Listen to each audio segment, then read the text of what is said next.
नमस्कार और the deep dive में आपका स्वागत है। सोचिए एक एथलीट है, सालों की मेहनत, सुबह 4 बजे उठना, पसीना, चोटें, मतलब सब कुछ सिर्फ एक मेडल के लिए। और भारत में उस मेडल का मतलब सिर्फ गौरव नहीं होता, अक्सर उसका मतलब होता है एक सुरक्षित भविष्य, खासकर भारतीय रेलवे की नौकरी के जरिए। ये स्पोर्ट्स कोटा हजारों एथलीटों के लिए एक लाइफलाइन रहा है। लेकिन क्या हो अगर उस मेडल से जुड़े सर्टिफिकेट की कीमत ही अचानक बदल जाए?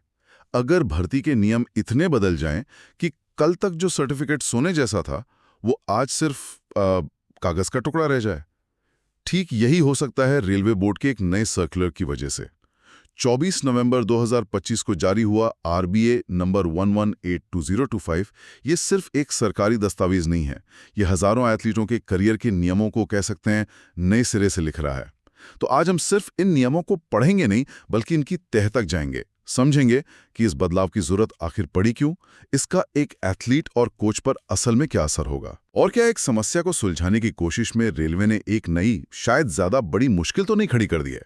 चलिए इस पूरे मामले की गहराई से पड़ताल करते हैं। इस बदलाव की जड़ को समझने के लिए हमें ये समझना होगा कि पहले सिस्टम में असल में गड़बड़ क्या थी। सर्कुलर की पहली लाइन ही इसका इशारा करती है, जब वो कहती है कि ये कदम विवादों और मुकदमेबाजी से बचने के लिए उठाया गया है। ये बहुत औपचारिक शब्द हैं, लेकिन इनके पीछे असल कहानियां छुपी हैं। विवाद और मुकदमेबाजी मतलब किस तरह के विवाद? क्या इसका कोई असली उदाहरण है कि ये कितना बड़ा सरदर्द था? बिल्कुल। सोचिए कुछ साल पहले तक क्या हो रहा था। मान लीजिए आर्चरी की 2 फेडरेशन हैं, दोनों दावा कर रही हैं कि असली नेशनल चैंपियनशिप हम करवा रहे हैं। एक को कोई राजनीतिक सपोर्ट है, दूसरे को किसी और का। अब एक एथलीट है, उसने एक फेडरेशन की नेशनल चैंपियनशिप में गोल्ड मेडल जीता। वो सर्टिफिकेट को लेकर साउदर्न रेलवे में अप्लाई करता है और उसे नौकरी मिल जाती है। उसका दोस्त उसी चैंपियनशिप का सिल्वर मेडलिस्ट नॉर्दर्न रेलवे में अप्लाई करता है और उसका सर्टिफिकेट रिजेक्ट हो जाता है। क्यों? क्योंकि वो जोन दूसरी वाली फेडरेशन को मान्यता देता था। एक ही मेडल, एक ही चैंपियनशिप, पर नतीजा पूरी तरह अलग। ये सिर्फ कंफ्यूजन नहीं था, ये एथलीटों के करियर को बर्बाद करने वाला एक लीगल दुस्वप्न था। वाह! तो मतलब ये एक लॉटरी जैसा था कि आप किस जोन में अप्लाई कर रहे हैं और वहां बैठा अधिकारी किस फेडरेशन को सही मानता है।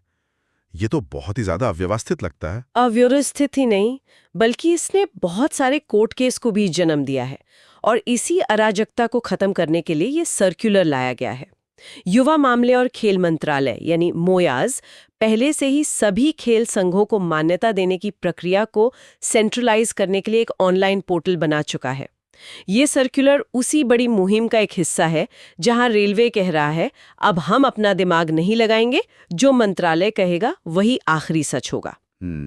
ठीक है, तो मकसद है एक देश एक नियम जैसा कुछ बनाना, ये समझ आता है।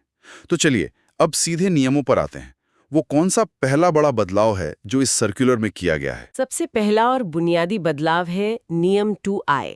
ये कहता है कि अब से अगर खेल मंत्रालय यानी मोयाज किसी खेल संघ को मान्यता देता है, तो railway sports promotion board RSPB भी उसे अपने आप मान्यता प्राप्त मानेगा। बात खत्म।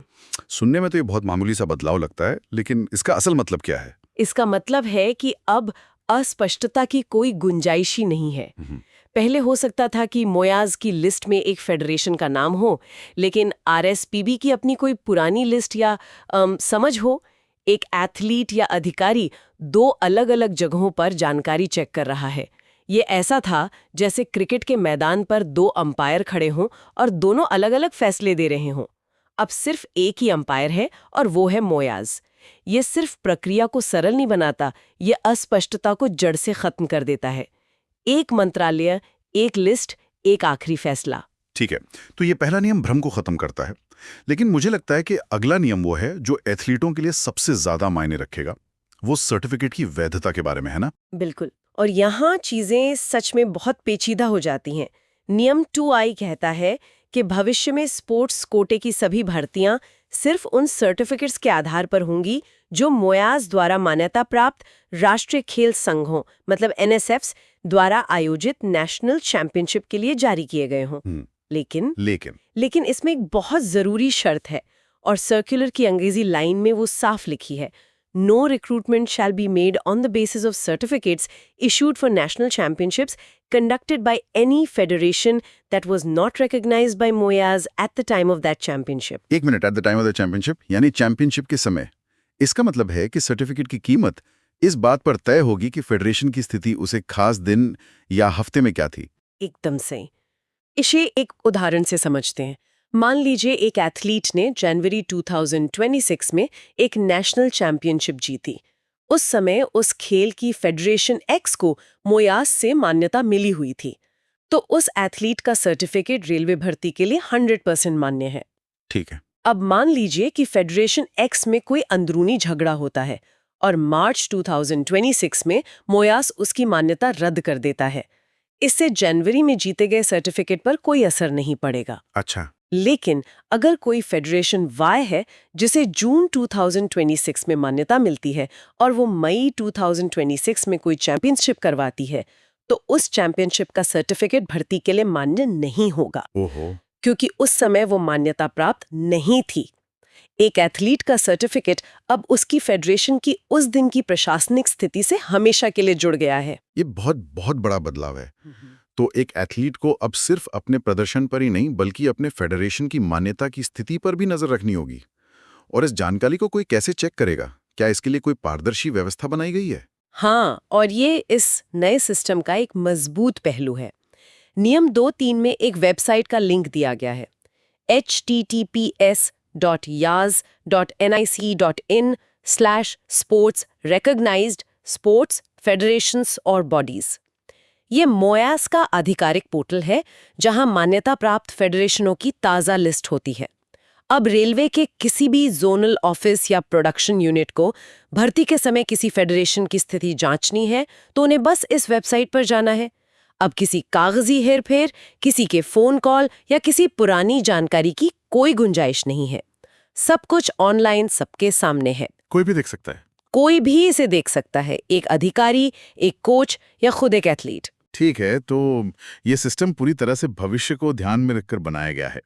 लेकिन उन हजारों एथलीटों का क्या जो पहले से ही रेलवे में काम कर रहे हैं? क्या उनके पुराने सर्टिफिकेट की भी अब इसी नए नियम के तहत जांच होगी? क्या उनकी नौकरियों पर कोई खतरा है? ये एक बहुत वाजिब चिंता है और सर्कुलर ने इसे बहुत समझदारी से संभाला है। नियम 2(4) साफ कहता है, पहले से तय किए गए पुराने मामलों को दोबारा नहीं खोला जाएगा। अच्छा। इसका सीधा मतलब है कि ये नियम भविष्य में होने वाली भर्तियों पर ही लागू होगा। जो लोग पुराने, भले ही थोड़े उलझे हुए नियमों के तहत भर्ती हो चुके हैं, उन्हें छेड़ा नहीं जाएगा। अगर ऐसा नहीं होता तो सोचिए कितना बड़ा कंफ्यूजन और केओस हो जाता। हजारों फाइलें फिर से खुल जाती और रेलवे का काम ही ठप पड़ जाता। यह कदम प्रशासनिक स्थिरता सुनिश्चित करता है। चलिए, ये तो एक बड़ी राहत की बात है उन लोगों के लिए जो पहले से सिस्टम में हैं। लेकिन आपने कहा कि मोयास की वेबसाइट ही एकमात्र सच है, पर हम जानते हैं कि सरकारी वेबसाइटें हमेशा अप टू डेट नहीं होती। या मान लीजिए किसी फेडरेशन का मामला कोर्ट में है और उसकी मान्यता को लेकर ही भ्रम की स्थिति है, तब क्या होगा? क्या जोनल रेलवे अपने हिसाब से फैसला लेंगे?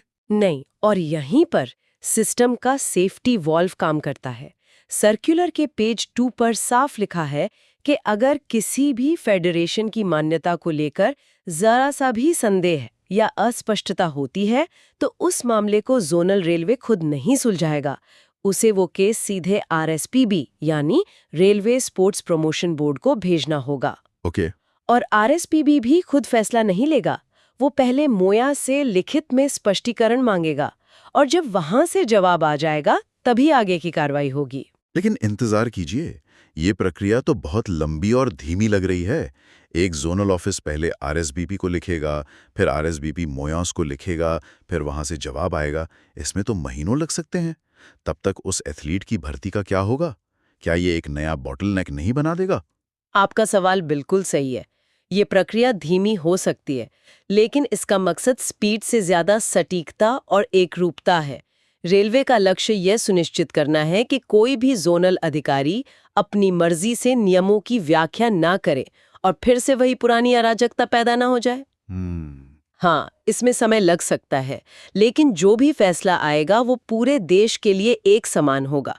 यह उस एथलीट के लिए ज्यादा बेहतर है जिसका केस महीनों तक अटका रहे, बजाय इसके कि उसे एक जोन से हाँ और दूसरे से ना सुनने को मिले। ठीक है, तो ये एक तरह से धीमा लेकिन स्थिर वाला नजरिया है। अब जरा इस निर्देश के दायरे की बात करते हैं। अक्सर सरकारी दस्तावेजों का असली वजन इस बात से पता चलता है कि उसकी कॉपी किस किस को भेजी गई है। बिल्कुल सही। और इस सर्कुलर की कॉपी टू लिस्ट बहुत कुछ कहती है। इसमें सिर्फ सभी जोनल रेलवे के जनरल मैनेजर ही नहीं है। इसमें AIRF मतलब ऑल इंडिया रेलवेमेंस फेडरेशन और NFIR यानी नेशनल फेडरेशन ऑफ इंडियन रेलवेमेन जैसे भारत के 2 सबसे बड़े और शक्तिशाली रेलवे कर्मचारी संघ भी शामिल हैं। अच्छा। जी, इसके अलावा अखिल भारतीय SC, ST और OBC रेलवे कर्मचारी संघों को भी एक कॉपी भेजी गई है। इन यूनियनों और संघों को शामिल करने का क्या मतलब है? इसका मतलब है कि रेलवे इस बदलाव को सिर्फ एक विभागीय निर्देश के तौर पर नहीं देख रहा, वो इसे एक बड़ी नीतिगत घोषणा के रूप में देख रहा है। जब आप AIRF और NFIR को लूप में रखते हैं तो आप ये संदेश दे रहे हैं कि ये एक महत्वपूर्ण बदलाव है और हम चाहते हैं कि जमीनी स्तर पर काम करने वाले हर कर्मचारी और उनके प्रतिनिधि इस बात को जानें। तो ये पारदर्शिता के लिए? ये पारदर्शिता भी दिखाता है और साथ ही ये भी सुनिश्चित करता है कि बाद में कोई यूनियन ये ना कह सके कि हमें इस बदलाव की जानकारी नहीं थी। ये दिखाता है कि रेलवे इस नियम को लेके कितना गंभीर है और इसे पूरी तरह से लागू करने के लिए प्रतिबद्ध है। तो अगर हम आज की पूरी चर्चा को समेटें तो बड़ी तस्वीर क्या उभरती है? ऐसा लगता है कि रेलवे ने भर्ती की एक पुरानी, टूटी-फूटी और विवादित व्यवस्था को हटाकर एक नई, केंद्रीकृत और पारदर्शी प्रणाली बनाने की कोशिश की है। हाँ, संक्षेप में यही है। अब खेल संघों की मान्यता के लिए सिर्फ और सिर्फ खेल मंत्रालय ही अंतिम अथॉरिटी है। भर्ती के लिए सर्टिफिकेट की वैधता हमेशा के लिए उस दिन से जुड़ गई है जिस दिन चैंपियनशिप हुई थी, और पूरी प्रक्रिया को डिजिटल कर दिया गया है ताकि कोई भ्रम न रहे। ये निश्चित रूप से विवादों और मुकदमों को कम करेगा। ये सब सुनने में तो बहुत अच्छा और जरूरी कदम लगता है। एक रूपता, पारदर्शिता, विवादों का अंत, ये सब अच्छी बातें हैं। हाँ, ये अच्छी बातें हैं, लेकिन जाते जाते मैं सुनने वालों के लिए एक सवाल छोड़ना चाहती हूँ। प्रशासन को बेहतर बनाने की इस कोशिश में क्या हमने एक प्रतिभाशाली एथलीट के करियर को एक ऐसी चीज से बांध दिया है जिस पर उसका कोई नियंत्रण नहीं है? आप क्या कहना चाह रही हैं? सोचिए, एक एथलीट है, उसकी दुनिया है ट्रेनिंग, डाइट और प्रदर्शन। उसे इस बात से कोई लेना देना नहीं है कि उसकी फेडरेशन का अध्यक्ष कौन है या उनके बीच क्या राजनीतिक खींचतान चल रही है। वो बस अपना सर्वश्रेष्ठ प्रदर्शन करता है और नेशनल चैंपियनशिप में गोल्ड मेडल जीतता है। लेकिन चैंपियनशिप के 2 हफ्ते बाद फेडरेशन के अंदर किसी घोटाले या प्रशासनिक लापरवाही की वजह से मोयास उसकी मान्यता रद्द कर देता है। तो फिर? अब इस नए नियम के तहत उस एथलीट की सालों की मेहनत से जीता गया वो गोल्ड मेडल रेलवे की नौकरी के लिए शायद रद्दी के बराबर हो गया है। उसकी क्या गलती थी? उसकी मेहनत असली थी, उसकी जीत असली थी, पर उसका भविष्य अब उसकी फेडरेशन की स्थिरता पर निर्भर करेगा। तो मेरा सवाल ये है, क्या एक रूपता लाने की ये सख्त व्यवस्था कहीं उन निर्दोष एथलीटों के साथ अन्याय तो नहीं कर देगी जो बस अपना खेल खेलना चाहते हैं?